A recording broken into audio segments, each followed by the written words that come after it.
Virtually everyone on the earth, regardless of religion or nationality, recognize that there is some form of battle raging in the world around us between the forces of good and evil. A colossal struggle between light and darkness, truth and error, oppression and freedom, right and wrong, and ultimately, life and death. What is the story behind this glaring paradox? Many religions, including the Bible, teach that beyond the three-dimensional veil of our physical world we see, there's another very real spiritual world we cannot see. In this unseen realm ever about us, we see a titanic battle raging between the supreme righteous hero and the ultimate evil villain. The big question is, who are these primary players? And how, where, and when did this cosmic crisis begin? This is the greatest mystery of the ages and the most amazing true story that has ever been told.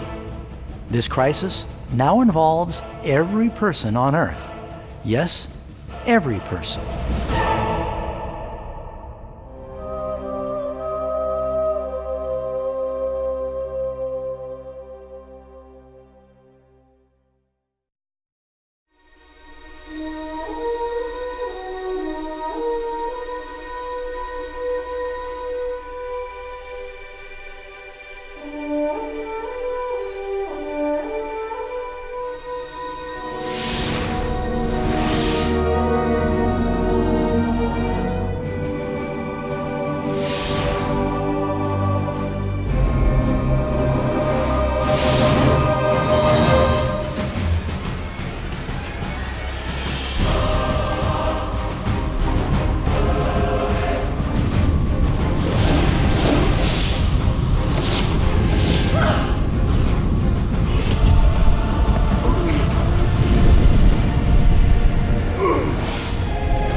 Human history has been riddled with scenes of war, and every person has experienced conflict.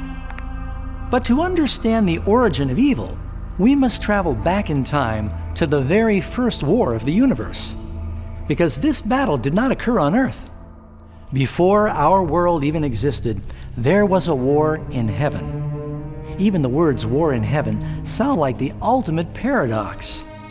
It's almost unimaginable to us that there could be a battle and strife among God's perfect beings in paradise. What could have caused this celestial conflict?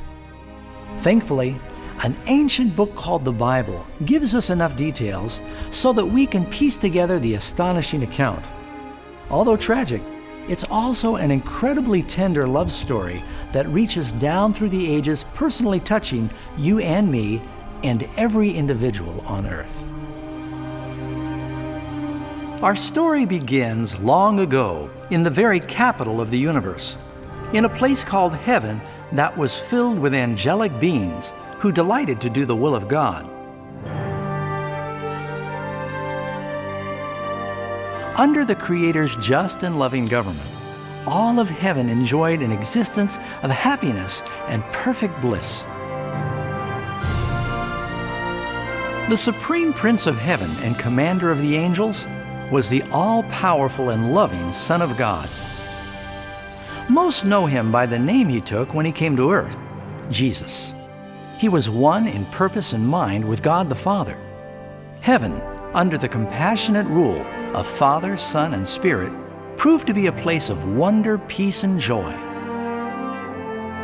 To carry out the commands of God, the Trinity was surrounded by a virtual ocean of countless ministering spirits called seraphim and cherubim, or more commonly, just known as angels. These powerful and intelligent creatures found their greatest joy in doing the bidding of the Almighty. But God created one extraordinary angel to serve as leader of the entire heavenly throng. The Bible tells us that his name was Lucifer, which means light bearer. This cherub was the greatest of God's created beings and held the position closest to God's throne and directly under Jesus in heavenly authority. Lucifer's job was to communicate the light and knowledge of God's will to all the other angels. Lucifer was God's most splendid created being. He was captivatingly handsome and endowed with astonishing powers of leadership and organization. Among the angels, he was greatly admired, respected, and loved as a friend. Yet, God foresaw the misery Lucifer was about to introduce into the kingdom of light. Full of wisdom and perfect in beauty, every precious stone was your covering. You were the anointed cherub who covers. I established you. You were on the holy mountain of God. You walked back and forth in the midst of fiery stones. You were perfect in your ways from the day you were created, till iniquity was found in you. As Lucifer began to ponder his own beauty and power, his heart gradually started to change. He allowed his focus to turn away from God, and he directed his love upon himself. How and why these seeds of rebellion germinated in his heart, we may never fully understand. But the prophet Isaiah provides this insight into Lucifer's thinking. How you are fallen from heaven, O Lucifer, son of the morning. How you are cut down to the ground, you who weaken the nations. For you have said in your heart, I will ascend into heaven. I will exalt my throne above the stars of God. I will ascend above the heights of the clouds. I will be like the Most High. Lucifer gradually began to covet the power of God, but not his character. As he thought about his own extraordinary abilities and beauty, the cancerous tentacles of pride and self-exaltation gripped his mind. This resentment and jealousy ultimately drove him to violate God's holy law and rebel against his government. We need to pause here and make something clear. From the beginning, God ordained the laws of physics to govern the material world we live in. Without these natural laws, the universe would be chaos. In the same way, God's moral law has always provided security and stability to the cosmos. Some believe that the Ten Commandments did not exist until the Lord delivered them to Moses on Mount Sinai. But Scripture teaches us that the principles of God's law have existed throughout eternity, for they're the very foundation of His heavenly kingdom of love. All His commandments are sure. They stand fast forever and ever, and are done in truth and uprightness. The Ten Commandments are a summary of God's character of love. The first 4 commandments describe who God is, His power, His territory, and authority. The last 6 describe what God is like, His honesty, His purity, His faithfulness. All of these things have always been true and will always be true. Now, for the first time in the history of eternity, Lucifer began violating these perfect principles. Lucifer knew if he was to ever share the power and status of God, he would need support. So he went to work. He began to deviously circulate among the other angels, planting seeds of doubt and discontent regarding God's leadership. At the same time, he would subtly highlight his own virtues. He insinuated that God was abusing His divine power, and His law was restricting the true freedom and happiness of His creatures. With his clever reasoning and unrivaled powers of influence, Lucifer managed to persuade a great number of the angels to join him in his mutiny. Perhaps you're wondering, how could so many intelligent angels be duped into following this deceiver? Well, keep in mind, up till this point, no angel had ever heard a lie. And at this early stage of the rebellion, the angels did not realize how obsessed Lucifer would become with acquiring the position of God. They did not know he would eventually stoop to torture and murder God's own Son on the cross in an attempt to seize his throne. Strangely, Lucifer thought he could conceal his true purpose from God. Woe to those who seek deep to hide their counsel far from the Lord, and their works are in the dark. They say, "Who sees us?" and "Who knows us?" Don't think for a moment that Lucifer's rebellion surprised God or caught him unaware. The Lord knows all things, including the thoughts of his creatures. He understood exactly what was going through Lucifer's mind, and in loving mercy, God warned the wayward angel of his danger. But in the end, pride and self-love would not permit Lucifer to repent. So he chose open rebellion against God rather than humble obedience. Some have wondered, does this mean that God created a defective angel? No, but he did create Lucifer with the freedom of choice. You see, the freedom of choice is a wonderful thing, but it carries with it incredible risk, including the risk of rebellion and the possibility that God's love might be rejected. You see, real love cannot come from a pre-programmed creature, and it can't be forced. It must be voluntarily given. For example, as cute as this little robot dog is, it can never really love me. I can make it appear to love me, but it's only carrying out pre-programmed instructions. It has no choice. On the other hand, this little guy is truly happy to see me. He's chosen to give me his affection, and given time, our relationship would grow and strengthen as I love and care for him. In the same way, a God of love only wants the genuine love of his intelligent creatures. And for that to happen, they must have free choice. Lucifer's rebellion is the greatest evidence that he truly had that freedom. So now, the big question was, how would God respond to this crisis? How would he deal with Lucifer and the millions of angels who joined him in his rebellion? Many wonder why God did not immediately destroy the rebel. After all, he could have easily vaporized Lucifer with a bolt of lightning. But would that have really solved the problem? No, on the contrary, that would have just intensified the doubts and suspicions that Lucifer had been planting in the minds of the angels. Remember, Lucifer knew, as no one else could have, the inner workings of the government of God. His destruction would have been viewed as part of a massive cover-up, and fear of reprisal rather than love would have become the motivating reason to serve God. No, the Lord knew in his wisdom the best way to meet the crisis was to allow it to run its course. This would be the only way to ensure that evil would never rise again.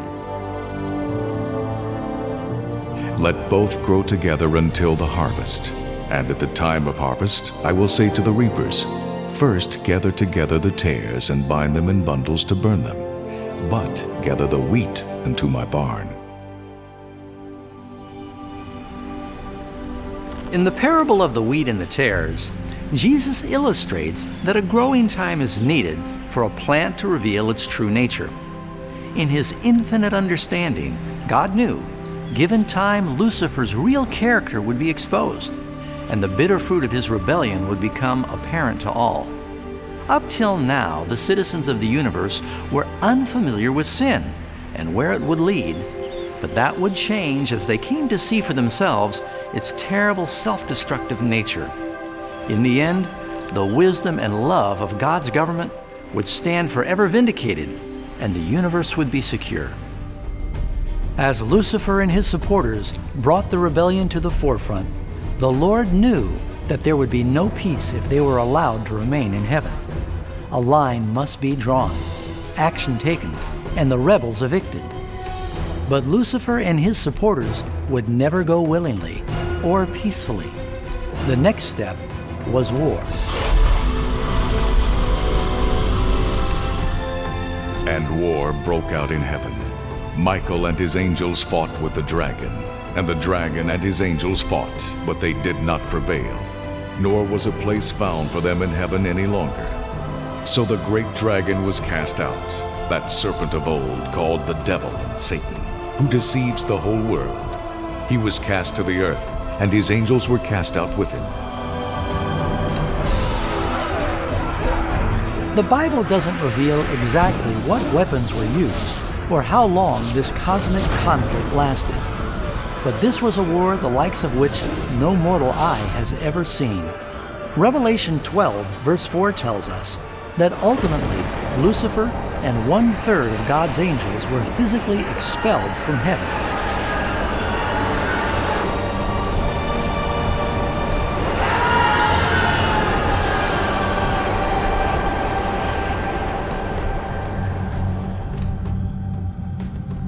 But what next? Lucifer now had millions of angels on his side, but he needed a staging ground from which to continue his revolt. Soon, all too soon, the universe would begin to understand how painful and costly the wages of sin could be. For the war was not over. It had only just begun. Lucifer, the light bearer, had now become Satan, the adversary.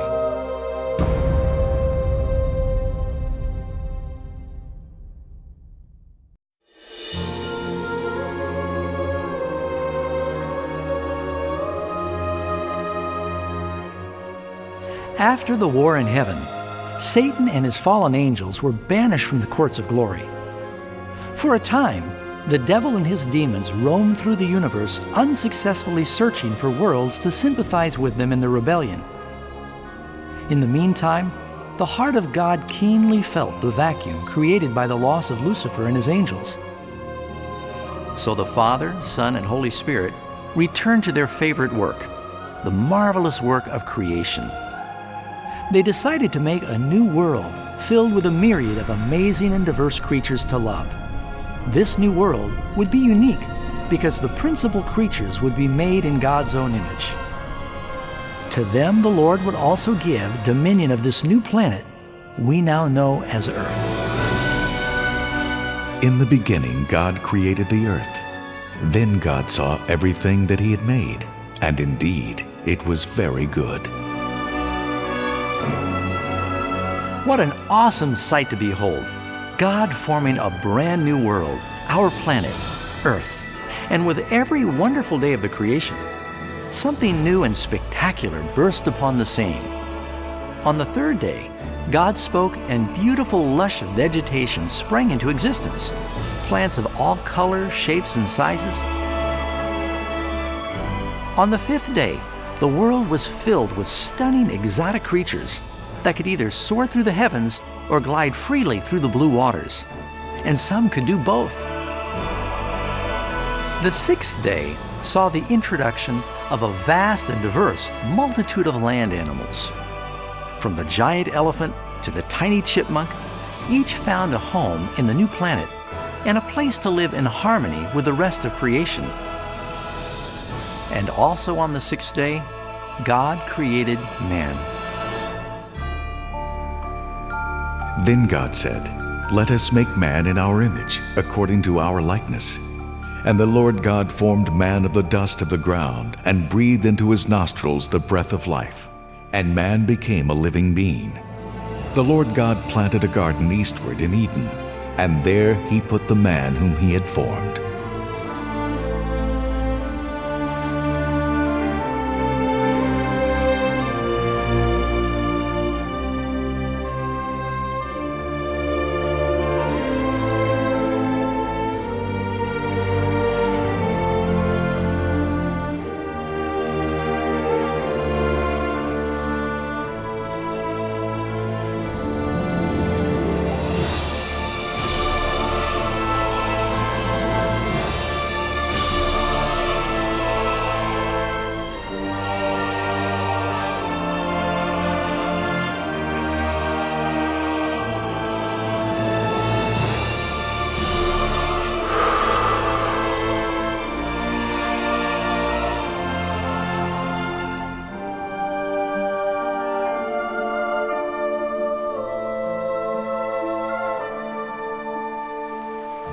What a tremendous honor to be made in the likeness of God, to be a free-thinking, self-governing individual.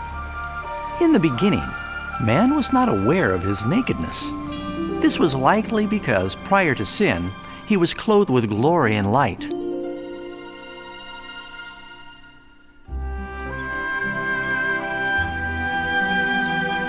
God also created the ideal companion for Adam, his beautiful wife Eve.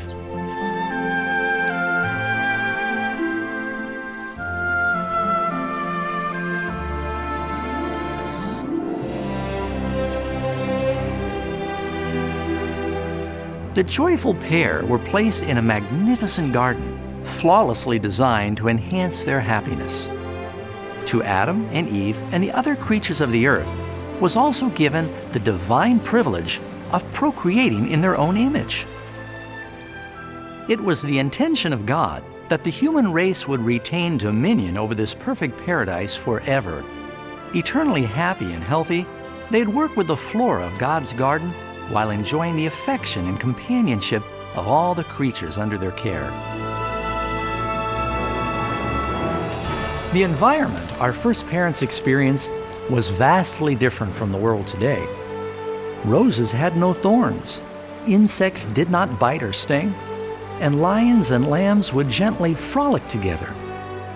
But the greatest blessing was that humans lived in perfect harmony with their Maker. Every seventh day, Adam and Eve would rest from their pleasant labor and hold open, blissful communion with their visiting Creator.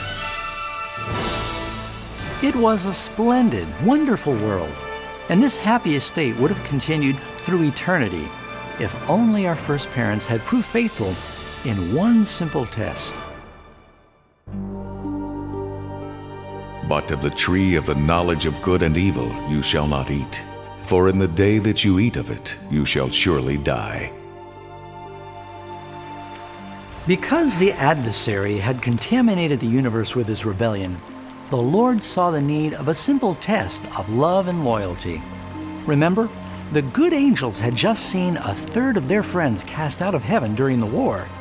How could they be assured these new humans would not side with Lucifer and cause more trouble? So the Lord placed a unique tree in the Garden of Eden, a tree whose fruit was not to be eaten on pain of death. Passing this simple test of obedience would demonstrate Adam and Eve's allegiance to God and faith in His Word. Even more, it was a test of love. This is why Jesus said in John 14, "If you love me, keep my commandments." But someone else learned of this test of faith, and he determined to use it to his advantage. Satan was very jealous of the happy humans who were now enjoying the blessed life that he had lost. Their happy existence stood in stark contrast to his own, which was now full of guilt, sin, and misery. In his brooding resentment and anger, he was not content to leave the innocent pair alone, for sin always seeks to drag others down with it.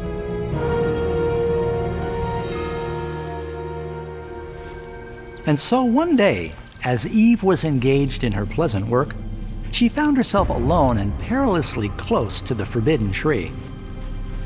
It was then that Satan saw his opportunity. Using a mesmerizing serpent as his medium, the fallen angel called to Eve from the tree and thought to engage her in conversation.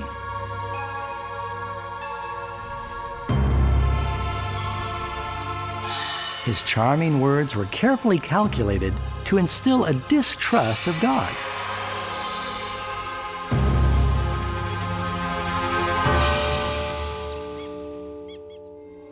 Then the serpent said to the woman, "You will not surely die, for God knows that in the day that you eat of it, your eyes will be opened, and you will be like God, knowing good and evil."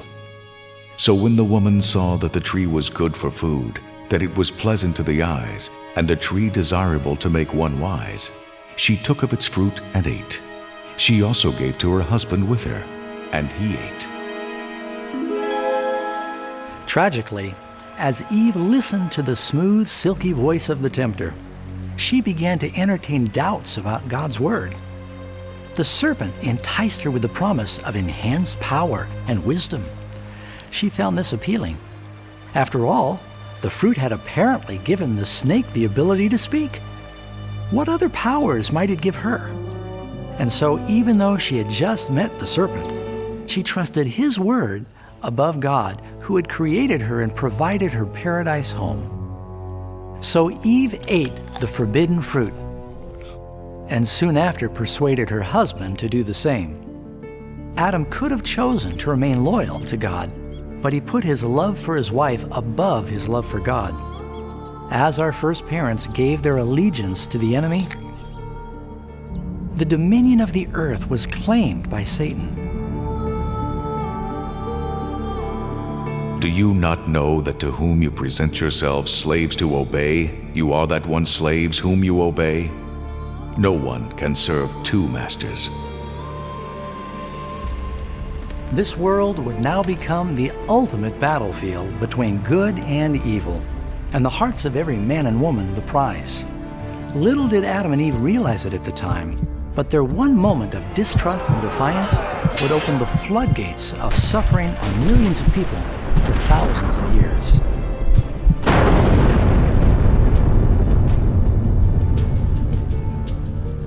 Therefore, just as through one man sin entered the world, and death through sin, and thus death spread to all men, because all sinned. Our first parents soon began to face the terrible results of their sin. In their holy state, Adam and Eve glowed with robes of glory. After they sinned, these natural robes of light faded, and they became mortified by a sense of their nakedness. Shame and fear replaced their joy and peace, and they sought to cover their nakedness with leaves. They now also found themselves under the constant influence of the devil. Giving in to temptation had weakened their very natures, and Satan had gained a new power over humanity. People could no longer resist the temptations of the devil in their own strength. Lastly, and most terrifying, they found themselves living under a looming death sentence. God had warned them that disobedience would bring death. They had already experienced the spiritual death. How long until they suffered physical death as well? At this point, their future held nothing but darkness and despair. So he drove out the man, and he placed cherubim at the east of the Garden of Eden, and a flaming sword which turned every way, to guard the way to the tree of life. Just as sin caused the fallen angels to be expelled from their heavenly home, so now, because of disobedience, Adam and Eve were driven from their garden home in paradise. Everything around them was quickly changing, and humankind found itself susceptible to heartache, disease, and finally death. Even the animals and plants were infected by the terrible curse. Thorns and thistles now appeared on trees and flowers, and animals that had formerly been gentle began to kill and devour one another. The worst result was sin had separated humanity from God.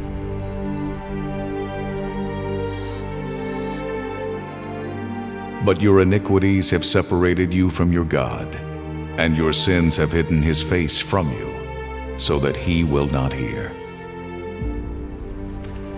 At creation, Adam and Eve were given the honor of speaking with the angels and even God the Son face to face. But God is so perfectly pure and holy that no evil can exist in his presence. Now that the first humans had sinned, God withdrew his holy presence from them for their own protection. Sin had burned a cataract on the soul of man, so he could no longer see the spiritual dimension. From this time on, direct communication with heaven would be limited. As all of these curses fell upon Adam and Eve, the Lord's heart was deeply moved with tender compassion. The law that they had broken could not be altered to save them, for it's as sacred and unchanging as God himself. The Lord knew there was only one way that man could be redeemed.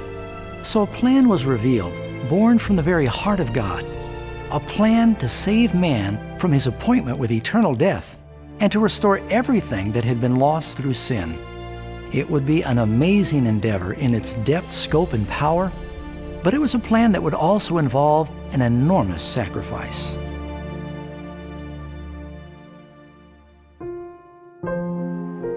God's love was revealed among us in this way. God sent His only Son into the world so that we might live through Him. In this is love, not that we loved God, but that He loved us and sent His Son to be the atoning sacrifice for our sins. The Scriptures clearly teach in Romans 6:23 that the wages for sin are death.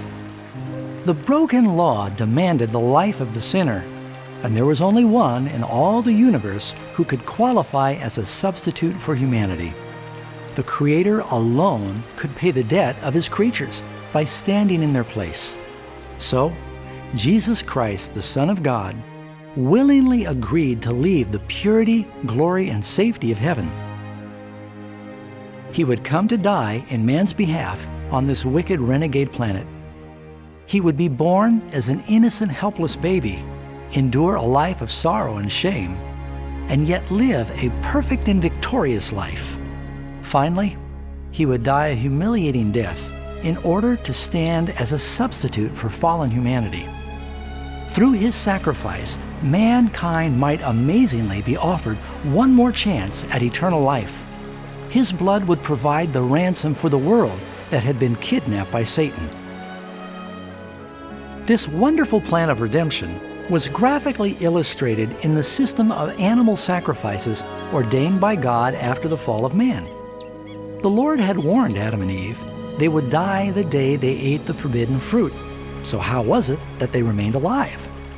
The Bible tells us that soon after their sin, God provided clothing for them in the form of animal skins. It's worthy of noting that Revelation refers to Jesus Christ as the Lamb slain from the foundation of the world. This indicates that a lamb was slain that very day to prevent their immediate death. By faith in this sacrifice, their death sentence was symbolically transferred from themselves to the innocent creature. The lamb, of course, being a representation of Jesus. And so, a ray of hope was provided in a seemingly dark and hopeless situation. Through repentance and faith in the blood of the coming Messiah, any human could once again become a child of God. But in spite of this wonderful plan, for the time being, Satan would still have dominion of the earth, and life in this world would not be easy. In the world you will have tribulation, but be of good cheer. I have overcome the world. Many naturally wonder why a loving and all-powerful God permits sorrow and suffering in our world today. But it's clear from Genesis that God never intended for us to know the pain and trials of this life. As it came from God's hand, the earth was a wonderful paradise. It was the sin of Adam and Eve that gave Satan the right to claim control of this planet. Because of their tragic choice, the devil and his minions gained the power to tempt and torment humans, inflicting sickness, pain, and suffering. Perhaps a better question would be, why doesn't Satan have full control of humanity? The answer is Jesus Christ. You may already realize that Jesus' death on the cross provided each of us the opportunity to be saved. But in reality, it did much more than that. When the Savior offered His life to redeem the earth, that act placed restrictions on Satan's control over humanity. Satan could not force our will, and his power to harm us would be limited. Christ's sacrifice also brought us a time of probation where we can see for ourselves the difference between God's government and Satan's, and then decide who we would serve. Ultimately, because of Jesus' selfless sacrifice, Satan's kingdom will come to an end, and the earth will one day be returned to man more wonderful than it was at the beginning. So when Adam and Eve began their lives as exiles from paradise, they still had hope. God had provided the skins of sacrificed animals to cover their nakedness. But more importantly, He had promised the blood of the Lamb of God to cover their sin if they accepted Christ and repented. One big question remained. Would people accept God's generous gift? How shall we escape if we neglect so great a salvation. The amazing story that you've just heard is true, and it affects you. Because of Satan's desire to be God, and Adam and Eve's distrust and disobedience to God, we all find ourselves in a perilous situation. On one hand, mankind has been greatly favored by God with a second chance to regain our Eden home. On the other, if we fail to take advantage of this wonderful opportunity, we become slaves to Satan and will ultimately be destroyed when God cleanses the universe of sin. Friends, there is no better time to make your decision for Jesus than right now. None of us know how long we might have to live on this earth. Our lives can end instantly. Jesus has shown great interest in your well-being, and His love for you moved Him to provide a way to escape from the coming destruction. He just asks you to accept Him, to repent of your sins. Through Christ, you can find pardon and receive a new heart to become like Him in character. The sobering news is that Satan is moving in every possible way to keep you from accepting God's gift of salvation. Through the busyness of life, the love of money, or some other fascinating distraction, he works to keep you occupied with anything but what really matters most, your eternal salvation. For you see, the reality of the situation is that if you don't choose Jesus, you will have by default chosen Satan. Although Adam and Eve's terrible choice brought untold death and misery, you now have a chance to make a better decision. God is offering you a peace that satisfies the deepest longing in your soul, and a joy that will lift you above the trials of this world. The yearning desire of God's heart is for you to be saved and to be with Him in paradise. But the only one who can keep you out of heaven is you. Imagine how tragic it would be if you were needlessly to reject this precious gift. You can choose today to accept the salvation that God has promised.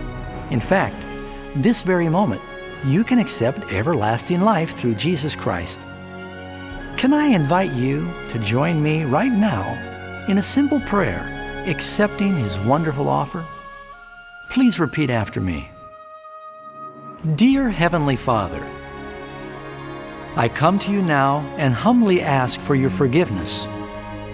Lord, I confess that I am a sinner and I've broken your holy law.